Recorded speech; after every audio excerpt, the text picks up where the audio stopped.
how to turn off the camera shutter sound on your Samsung Galaxy S24 Ultra. Whether you're in a quiet place or just prefer a silent camera, I've got you covered, so let's get started. First, open the camera app on your Samsung Galaxy S24 Ultra. Find and tap on the camera app icon on your home screen or in your app drawer. Next, we'll need to access the camera settings. In the camera app, tap on the gear icon located in the top left corner to open the settings menu.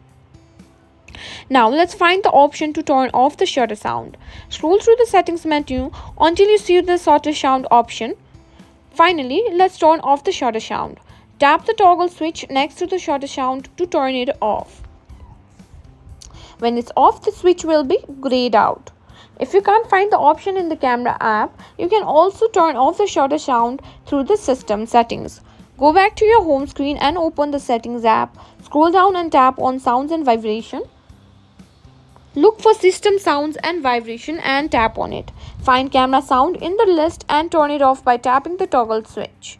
And that's it. You've successfully turned off the camera shutter sound on your Samsung Galaxy S24 Ultra. If you found this video helpful, don't forget to like, share and subscribe to our channel.